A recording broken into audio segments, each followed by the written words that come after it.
여러분, 우리 인생을 마라톤 경기와 이렇게 비교해서 우리 인생은 마라톤 경기와 같다 라고 그렇게 이야기하죠. 이 마라톤 42.195km인데 제가 42.195km를 뛰어본 적은 없어요. 이렇게 마라톤 경기를 한 번도 안 해봤다라고 하는 거지요. 그런데 10km인가 11km 단축 마라톤 경기는 해보았어요. 죽는 줄 알았어요. 너무 힘들어서. 학교 다닐 때지요. 학교 다닐 때 축제 기간 동안에 그때 단축 마라톤 경기 그때 왜 나갔는지 몰라. 친구들이 야 같이 나가자 그래갖고 그냥 나갔는데 얼마나 후회했는데 이거 10km, 그 11km 뛰는데도 무지 힘들었던 기억이 나요. 그래서 다시는 내가 마라톤을 안 한다. 산에 올라가는 것도 싫어해요. 내려올 걸 왜 올라가냐. 그렇잖아요. 내려올 건데.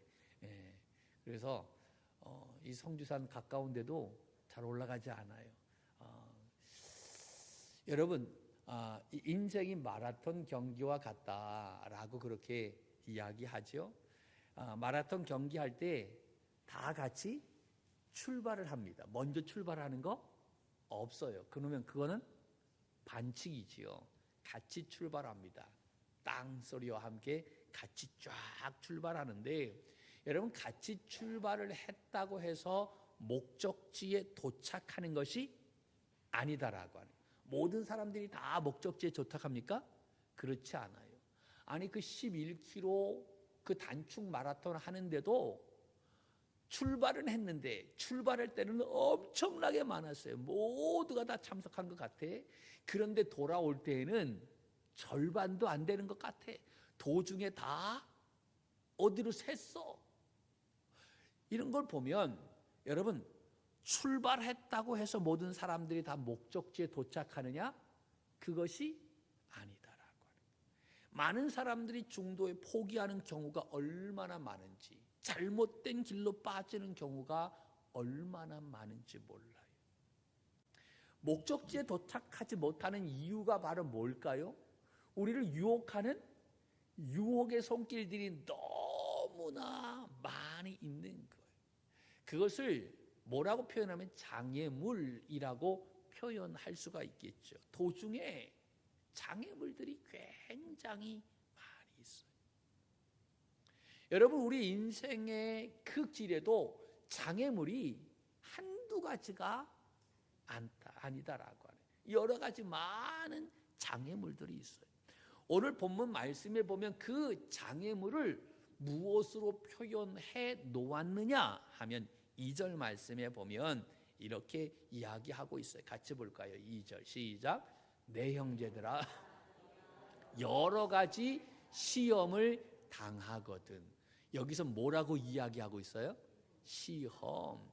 우리 인생에 만나는 여러 가지 많은 장애물들을 오늘 이 야고보는 뭐라고 표현하고 있냐면 그것을 시험이라고 말하고 있어요. 그런데 여기에서 이 장애물이, 시험이 하나만 있는 것이 아니라 뭐라고 얘기하고 있어요? 여러 가지다. 장애물이 한두 가지가 아니야. 여러 가지. 시험이 여러 가지 시험이 있다라고 하는 것입니다.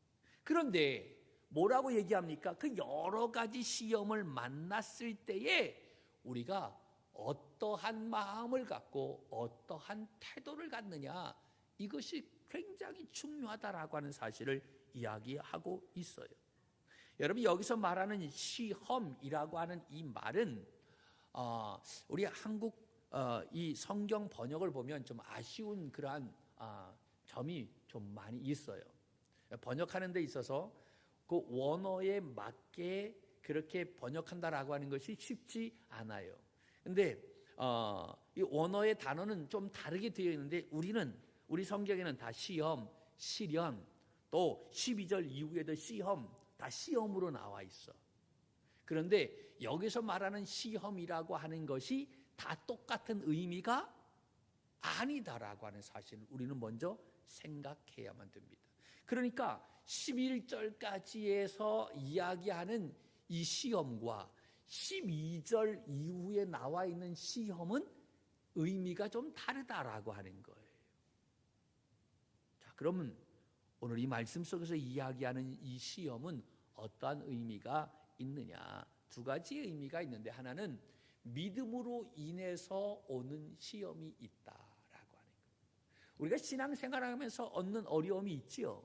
신앙생활하지 않으면 그 고난을 당하지 않아. 그런데 신앙생활함으로 말미암아 얻게 되어지는 고난이 있어요, 많아요? 많아요. 오늘 굳이 교회 가야 돼? 한 번 정도는 빠질 수 있잖아. 우리 남편이 그렇게 얘기하잖아요. 애경사가 주일날 많이 있잖아요. 그런데 우리는 절대로 주일날 안 간다라고 해. 야, 꼭 그렇게 해야 돼? 그것 때문에 의리가 상하는 경우가 있잖아요. 그 믿음 생활하는 것 때문에 은연중에 당하는 고난이 있다라고 하는 거예요. 또 하나는 이 믿음과는 상관이 없어요. 믿음과는 상관이 없이 모든 사람에게 임하는 고난이 있어. 예를 든다면 코로나와 같은 것. 여러분, 코로나가 있는데 믿는 사람이라고 이 코로나 안 걸립니까? 저도 코로나 걸렸어요. 목사인 나도 코로나 걸렸어. 그러면 은혜 없는 목사인가? 그렇지 않잖아. 이건 믿음과 상관이 없어. 믿든지 안 믿든지, 뭐 없든지 있든지, 뭐 모든 사람들에게 주어지는 그러한 고난. 이것은 어떤 특별한 특정한 사람에게만 주어지는 것이 아니다. 모든 사람들에게 동일하게 주어지는 고난이다라고 하네. 여러분, 이 야고보서가 기록되어질 당시의 상황, 이 시험이, 이 두 가지의 시험이 다 있었다라고. 믿음으로 말미암아 얻어지는 고난과, 그리고 믿음과 상관이 없이 모든 사람에게 임하는 고난이 있었던 거예요. 어떤 고난이 있었냐면, 사도행전 7장 말씀에 보면 어떠한 이야기가 나오냐면, 스데반 집사님이 순교당하는 장면이 그 사도행전 7장 말씀에 나와요. 사울에 의해서, 주도하에 의해서 스데반 집사님이 돌에 맞아 순교하게 되지요. 이 순교함으로 말미암아 8장에 어떠한 일이 일어나게 되어졌느냐? 그 예루살렘에 있었던 교회 교우들이 온 각 지역으로 뿔뿔이 흩어지는 일이 일어나게 되었다라고 하는. 그 고난을 피해서 저 지하로 가고, 그것도 고난을 피해서 사마리아로 가고, 저 고난을 피해서 저 이방 나라로 가는 그러한 모습. 예수 믿는다라고 하는 그것 때문에 엄청난 고난을 받게 돼요. 그래서 그 고난을 피해서 뿔뿔이 흩어지는 일이 AD 30년경에 일어나게 되었다라고 하는 거예요. 그 사도행전 7장, 8장에 나오는 그러한 말씀. 그리고 지난주에 말씀을 드렸는데, 여러분, 이 야고보서는 누가 기록했다? 야고보가 기록했다.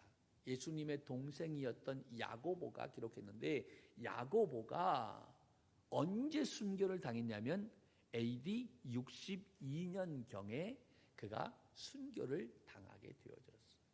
대제사장이 시기해가지고 억울한 누명을 씌워서 저 높은 곳에서 밀쳤어요. 죽었나 봤더니 살았어. 기도하는 모습을 보게 돼. 그래서 사람들이 돌로 쳐서 죽였던 거예요. 이게 62년경에 일어나게 됐는데, 이때가 어떠한 황제 때냐면 네로 황제 때였던 거예요. 그러니까 믿음의 사람들이 이렇게 어려움을 당했던 거예요. 여러분 생각해 보세요. 네로 황제는 아주 폭군이다라고 그렇게 이야기하잖아요, 역사적으로.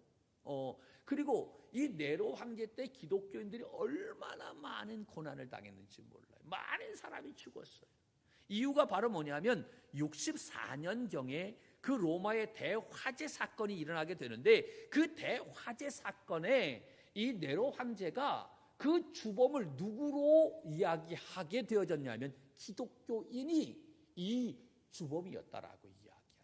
그래서 이 기독교인들이 방화범으로 몰려서 엄청난 고난을 받게 되었다는 거예요. 그래서 로마 군인들이 기독교인들을 붙잡으러 혈안이 되어졌어요. 그래서 다 잡아가지고 콜로세움에 다 벌어놓고 그냥 사자들 풀어서 다 죽이게 되고, 뭐 엄청난 그러한 박해가 일어나게 되어졌다. 그 시련과 박해를 피해서 지하로 땅굴을 파고 지하로 숨고 뿔뿔이 흩어지는 일이 일어나게 되었다. 여러분, 이러한 고난은 누구 때문에 당하는 고난이에요? 예수 믿는다라고 하는 것 때문에 당하는 고난. 이 믿음 생활함으로 말미암아 얻어지는 그러한 고난. 예수 안 믿으면 이런 고난 안 당해요.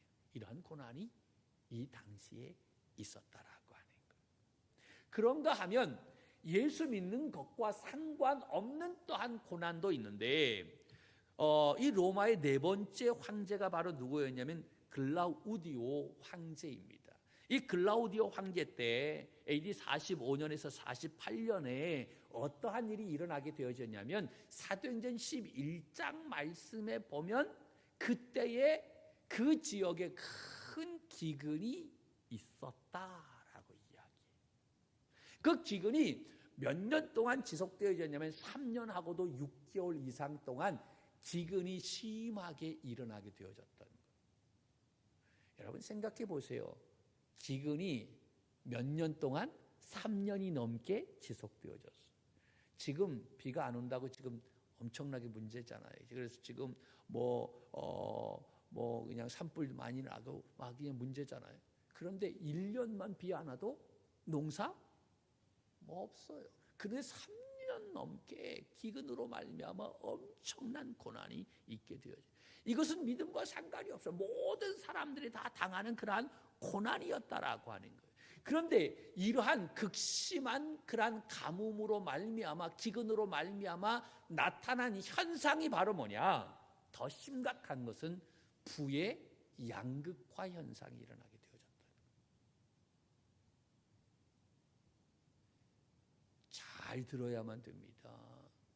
부의 양극화 현상. 어찌 보면 지금의 우리의 상황과 비슷하다라고 이야기할 수 있어요.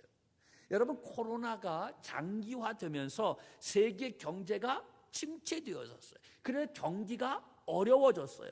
경기가 어려워지니까 부가 양극화되어지는 현상이 나타났다라고 하는 거예요.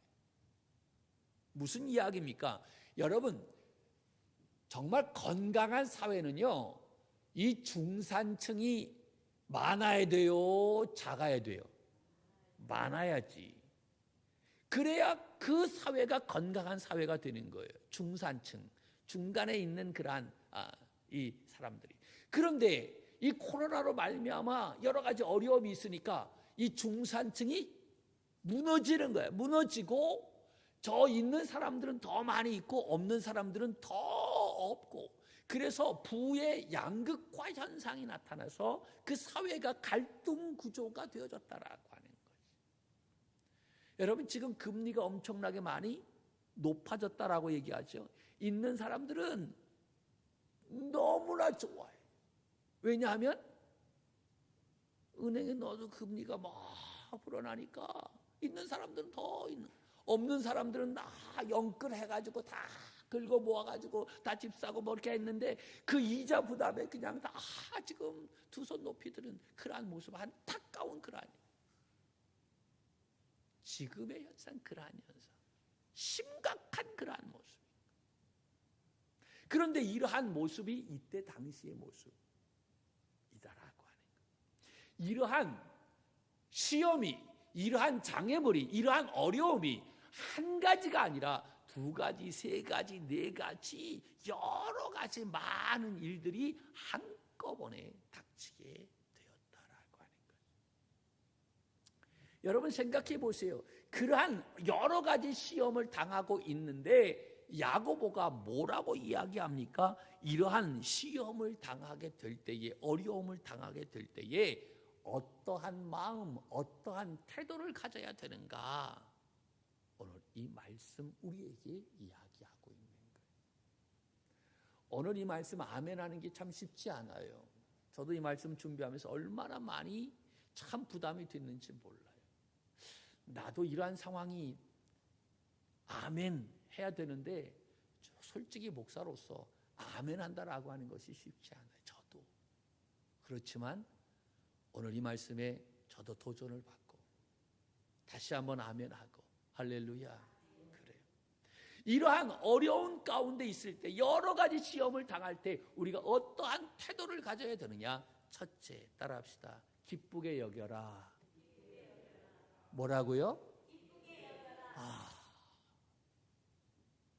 저 이 말 하기 싫어요.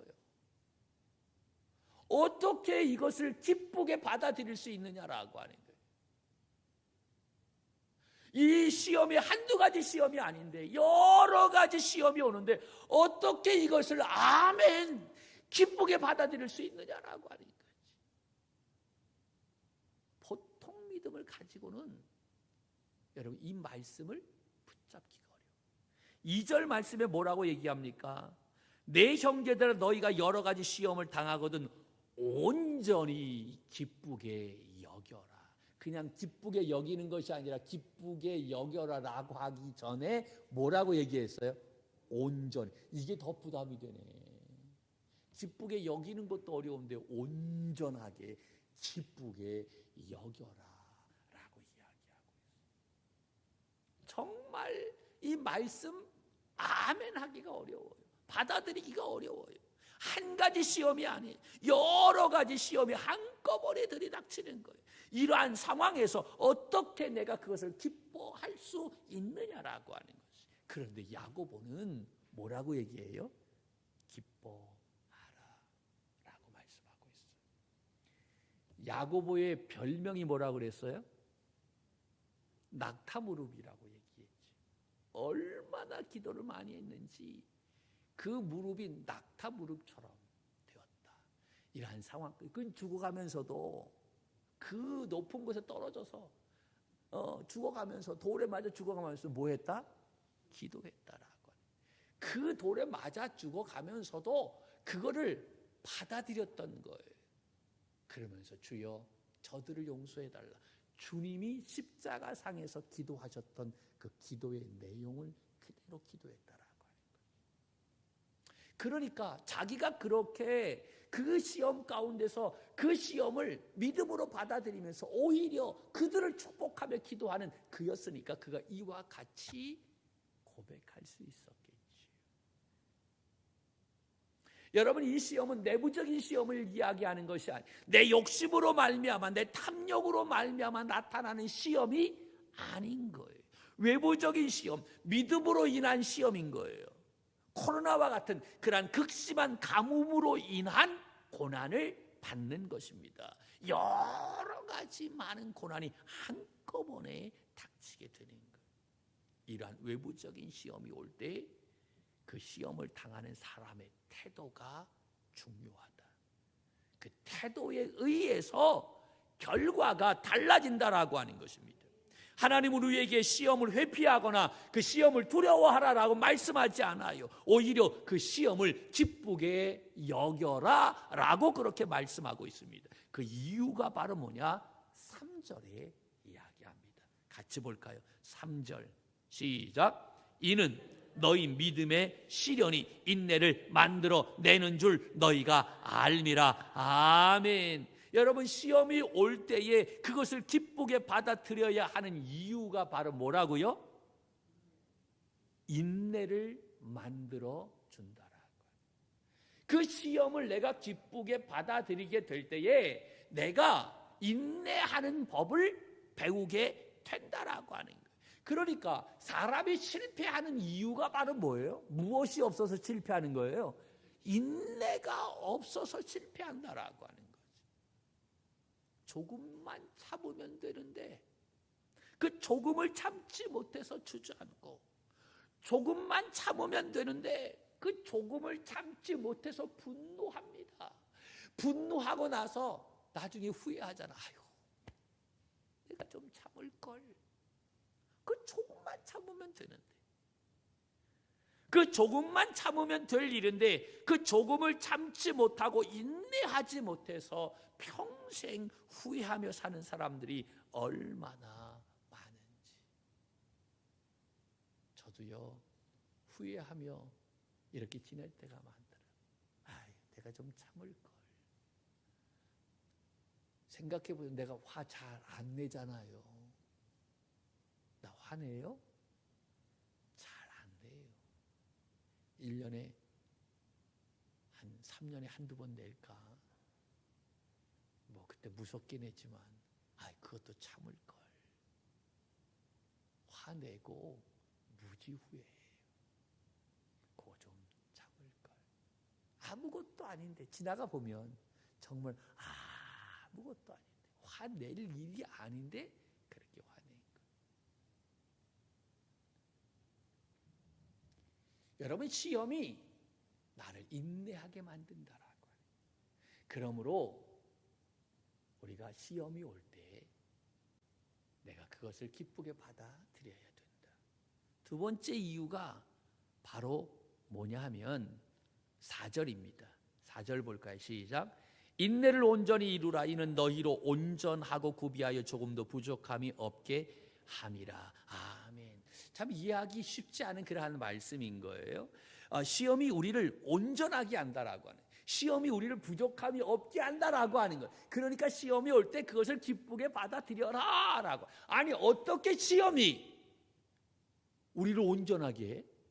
어떻게 시험이 우리를 부족함이 없게 해? 말도 안 돼 라고 생각하지만, 여러분 한번 생각해 보세요. 여기서 주는 시험이라고 하는 것은 테스트를 이야기하는 거예요.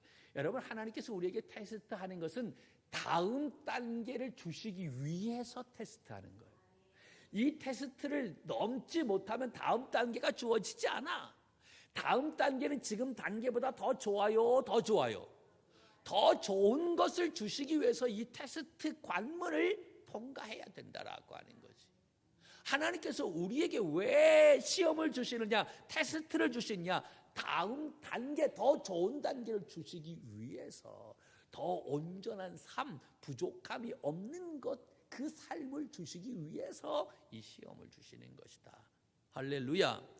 여러분, 온전하다라고 얘기하는 이 온전한이라고 하는 이 말의 원어의 의미 가운데 하나가 바로 뭐냐면 끝이라고 하는 의미가 담겨져 있어요.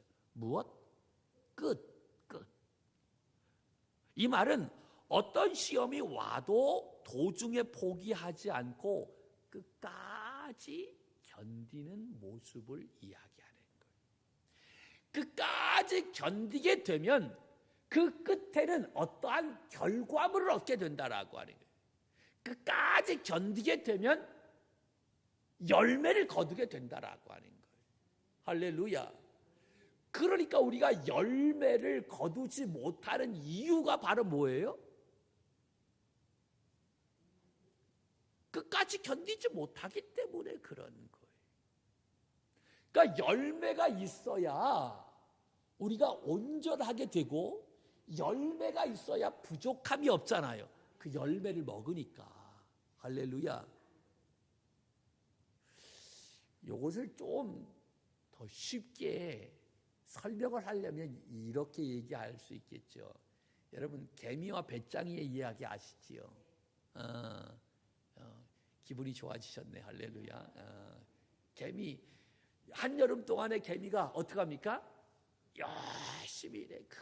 푹푹 찌는데도 땀을 흘려가면서 굉장히 열심히 일해. 인내하면서 일하는 거예요. 차곡차곡 쌓아두지요. 그렇게 여름 동안에 그냥 수고해서 창고에 가득하게 먹을 것을 저장해 놓고 인내하는 거지요. 겨울이 왔어요. 그때 그 창고에 있는 것으로 그는 부족함이 없게 온전하게 살아가는 거예요. 그 겨울을 부족함이 없이 온전하게 살아갈 수 있다라고 하는 거예요. 무엇을 통해서? 한여름의 인내를 통해서 부족함 없는 온전한 삶이 되어지는 거예요. 근데 배짱이는 한여름 동안에 기타 치고 띵까띵까 노는 거야.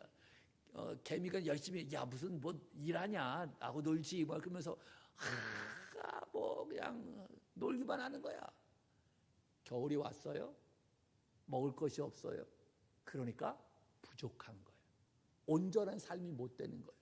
그러니까 누구한테 가서 달라고 빌부터 개미한테 가서 달라고 빌 묻는 거예요. 온전한 삶이 안 되는 거지. 인내하지 못하고 그 한여름에 그 덥다라고 일하는 거 그거 힘들다고 인내하지 못하고 놀고 띵까띵까 하다가 겨울에 부족한 삶이 되어지는 온전한 삶이 되지 못하는 거예요. 이해가 되십니까? 근데 여기에 대한 속 스토리가 있어요. 가르쳐 드릴까요? 이 배짱이가 이 노래를 작곡을 했는데 이게 히트 쳐가지고 대박 났대. K-팝 뭐 이렇게 갖고 그래서 떼돈을 벌였다나. 그리고 개미는 너무 일해갖고 관절 때문에 병원에 입원했다는 거예요. 고생했다라고 하는. 근데 이게 또 여기서 끝나는 게 아니라 또 3탄이 있어요. 이 배짱이가 갑자기 많은 것을 얻으니까 주식에 투자하니까 쫄딱 망했대. 그런데 개미는 이 관절 때문에 다 상했는데 주님 앞에 나와갖고 기도받아갖고 치료받았다는 거야. 할렐루야. 모른다라고 하는 거야. 앞길은 모른다라고 하는 거지. 여러분, 우리가 시험 가운데 있을 때 인내를 배우게 되면 그 인내하는 과정 속에서 온전함에 이를 수 있다. 믿습니까? 그러므로 우리가 시험 가운데 있습니까? 그것을 기쁨으로 감당할 수 있는 우리 믿음의 종들이 되기를 축복합니다. 두 번째, 이 시험 가운데 있을 때 우리가 해야 할 것이 바로 있는데 그것이 바로 뭐냐면 지혜를 구하라 라고 하는 거예요. 오늘 말씀은 떨어져 있는 것 같아. 그런데 떨어져 있는 것이 아니라 다 연결되어져 있는 거예요. 시험 가운데 있을 때 기뻐하라. 시험 가운데 있을 때 어떻게 해야 되냐면 지혜를 구하라 라고 이야기합니다. 5절 말씀입니다. 같이 볼까요? 시작. 너희 중에 누구든지 지혜가 부족하거든 모든 사람에게 후히 주시고 꾸짖지 아니하신 하나님께 구하라. 그리하면 주시리라. 아멘. 여러분, 시험을 통과했다고 해서 모든 사람들이 다 온전해집니까? 온전해지지 않아요. 어떤 사람은 시험 가운데 있을 때 더욱더 상처받고 더 마음이 강팍해지는 경우가 있어요. 그러니까 우리는 시험 가운데 있을 때 우리의 마음이 강팍해지지 않도록 해야 할 줄로 믿습니다. 시험 가운데 있을 때 온전한 인내를 배울 수 있기를 축복합니다. 그래야만 믿음과 인격이 더욱더 성숙해질 수 있고 악을 선으로 바꿀 수 있다라고 하는 것입니다. 그런데 이렇게 인내하기 위해서 필요한 것이 있는데 그것이 바로 뭐냐? 지혜라고 하는 거예요. 그런데 그 지혜는 사람에게 있느냐? 사람에게서 나오느냐? 아니다라고 하는 거예요. 사람 안에는 이러한 지혜가 없어요. 지혜는 사람 밖에 있다라고 하는 거예요. 더 구체적으로 이야기한다면 하나님께 지혜가 있다는 사실인 것입니다. 할렐루야. 그러므로 우리가 시험 당할 때에 하나님 앞에 지혜를 구해야 하는 줄로 믿습니다. 여러분, 지혜하면 떠오르는 왕이 있죠. 누구입니까? 솔로몬을 떠오릅니다. 솔로몬이 왕이 되어졌을 때 하나님 앞에 1,000번제를 드립니다. 그런 다음에 그가 하나님 앞에 구한 것이 바로 뭡니까? 지혜라고 이야기하지요. 그런데 성경에 보면 솔로몬은 한 번도 하나님 앞에 지혜를 구한 적이 없어요. 우리는 잘못 알고 있는 거예요.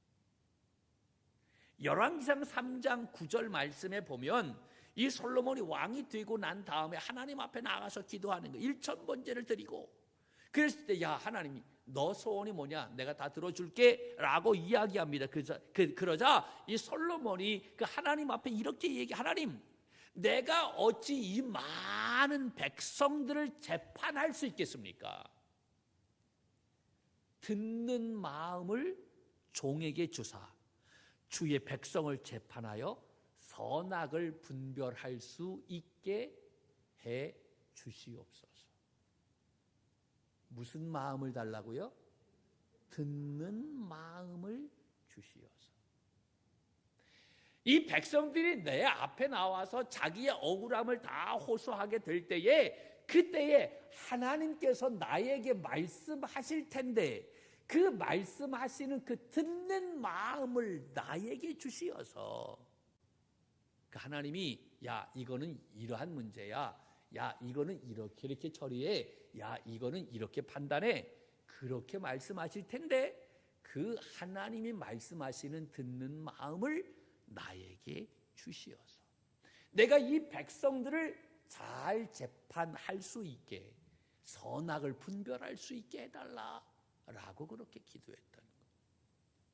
그랬더니 하나님이 그 솔로몬에게 야 너는 장수도 부도 권력도 구하지 않고 송사를 분별할 수 있는 지혜를 구했으니. 무엇을 구했으니? 지혜를 구했으니 내 말대로 내가 너를 지혜롭게 하리라. 그리고 구하지 않았던 부귀와 영광도 주겠다라고 13절에 말씀합니다. 여러분, 솔로몬은 자신에게 지혜가 없어서 백성들의 말을 듣고 선악을 분별할 수가 없어서 하나님의 그 지혜의 음성을 들을 수 있는 듣는 마음을 달라라고 그렇게 기도했는데 하나님은 그것을 지혜다라고 그렇게 말씀하고 있어요. 그러니까 여러분, 이 듣는 마음이 바로 뭐라고요? 지혜라고 하는 거예요. 그러니까 우리가 어려움 가운데 임합니다. 시험이 와요. 그럴 때에 하나님이 나에게 뭐라고 말씀하시는지 여러분 그때 들을 수 있는 마음이 있어야 된다라고. 그 듣는 마음이 나에게 있어야 그 시험을 내가 슬기롭게 극복할 수 있는 줄로 믿습니다. 그런데 하나님이 자꾸 말씀하시는데 하나님이 말씀하시는 것은 무시하고 세상 사람들이 말하는 세상적인 방법을 가지고 그 문제를 해결하려고 하니까 더 문제가 꼬이게 된다라고 하는, 그 문제를 가지고 하나님 앞에 나와서 하나님의 음성을 들어보았습니까? 하나님 앞에 구해봤습니까?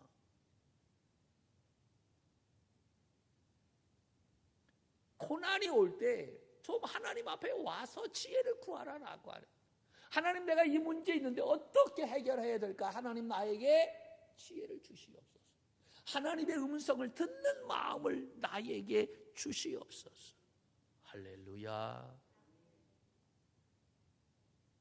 하나님 앞에 구할 때 하나님은 꾸짖지 않으신다. 후히 넘치도록 주시겠다. 할렐루야. 말씀하셨어요. 하나님이 주시는 그 지혜로 어떠한 고난도 다 이겨낼 수 있기를 축복합니다. 하나 더 말씀을 드린다면 시험이 올 때 여러분 우리가 어떠한 태도를 가져야 되느냐? 영원을 소망해야 된다라고 하는 것. 그것이 9절, 10절, 11절의 말씀이에요.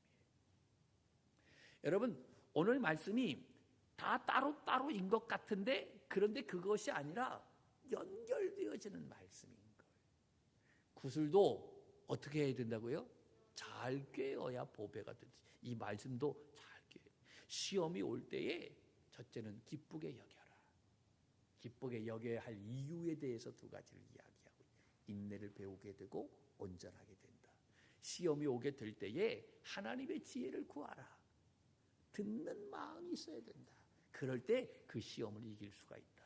그리고 시험이 오게 될 때에 우리는 세상 바라보지 말고 영혼을 소망해야 된다. 여러분 오늘 우리가 그렇게 고백했잖아요. 풀은 마르고 꽃은 시드나 주의 말씀은 영원해. 할렐루야. 그렇게 우리가 찬양했잖아요. 이 말씀이잖아요. 여러분 시험에 대해서 이야기하는데 갑자기 생뚱맞게 야고보가 뭐라에 대해서 부자와 가난한 사람에 대해서 이야기합니다. 여러분, 제가 질문합니다. 대답해 보세요. 부자가 행복합니까? 가난한 자가 행복합니까? 잘 몰라요. 그럴 수도 있고 아닐 수도 있고 아닐 수도 있고 그럴 수도 있어요. 높은 자리에 있는 사람이 강합니까? 낮은 자리에 있는 사람이 강합니까? 우리는 다 그렇게 생각을 하죠. 가지고 있는 사람들이 더 행복할 것이고 높은 자리에 있는 사람이 더 강한 사람이야 라고 그렇게 생각을 하지요. 그런데 여러분, 정말 그렇습니까? 인생의 참된 가치와 행복은 보이는 것에 의해 결정되는 것이 아니다. 보이는 것은 안개와 같다라고 하는, 바람을 불면 사라지는 일시적인 것에 불과하다라고 하는 거예요. 여러분, 9절 말씀 속에서 뭐라고 얘기하면 낮은 형제라고 이야기하죠. 여기서 말하는 낮은 형제는 누구를 이야기하냐면 물질적으로, 육체적으로, 경제적으로, 사회적으로 어려운 상황에 있는 사람들을 이야기해요. 정말 가난한, 아무것도 없는 사람들을 이야기해요. 그 낮은 형제들은 무엇을 자랑하라? 자기의 높음을 자랑하라라고. 아니, 자랑할 것이 있어요? 아무것도 가지고 없는데 자랑할 것이 있어야지. 그런데 야고보는 생뚱맞게 자기의 높음을 자랑하래. 무슨 뭐가 높아졌어요? 여러분, 이 이야기는요, 우리가 아무것도 가지고 있지 않는 존재, 미천한 존재인데 하나님께서는 우리를 양자 삼아 주셨다라고 하는, 하나님의 자녀 삼아 주셨다라고 하는, 우리의 신분을 바꾸어 주셨던 거예요. 내가 갑자기 높아졌다라고 하는 거예요. 할렐루야. 세상적으로는 아무것도 아닌 존재, 미천한 존재이지만 내가 예수 그리스도를 믿음으로 말미암아 하나님의 백성이 되고 하나님의 자녀가 되고 저 영원한 그것을 소망하는, 그것을 상급받는 믿음의 사람이 되어졌던 거예요. 할렐루야. 내가 갑자기 어떻게 되어졌어요? 높아졌어요. 그것을 자랑하라 라고 하는 거예요. 그러면서 그 다음에 뭐라고 얘기했어요? 높은 자, 자기의 그 높은 자는 뭐라고요? 부한 자는 자기의 낮아짐을 자랑하라 라고 하는 거예요. 여러분, 내가 많은 것을 가지고 있다고 해서 그것이 영원히 내가 소유할 수 있느냐? 그렇지가 않다라고, 잠깐이다라고 하는 거예요. 겸손해야 된다라고 하는 사실을 이야기하는, 풀의 꽃과 같이 시들어 버릴 때가 있다. 그러므로 우리가 고난을 당할 때 그 고난이 영원할 것 같지만 끝이 있다라고 하는 거예요. 여러분, 우리는 저 영원한 하나님의 나라에서 주님과 함께 거하게 될 줄로 믿습니다. 고난이 올 때 그 영원을 소망하면 이 고난 이겨낼 수 있다라고 하는 거예요. 근데 자꾸 이 세상 여기에 몰입하니까 우리가 여기에서 헤어나오지 못하는 거예요. 고난 당할 때 우리의 눈에 보이는 것이 아니라 보이지 않는 영원한 것을 추구하며 사모하는 삶이 되어야 한다. 할렐루야. 그러면 이 고난 여러분 감당할 수 있고 그 고난 기쁘게 받아들일 수 있다. 할렐루야. 여러분, 이 소망 가지고 이 한 주간도 어떠한 시험 앞에서 두려워하지 않고 하나님이 주시는 지혜로 인내하며 승리하는, 그래서 아주 이 풍성한 삶을 사는 우리 믿음의 청지기들이 되기를 주님의 이름으로 간절히 축원합니다. 할렐루야.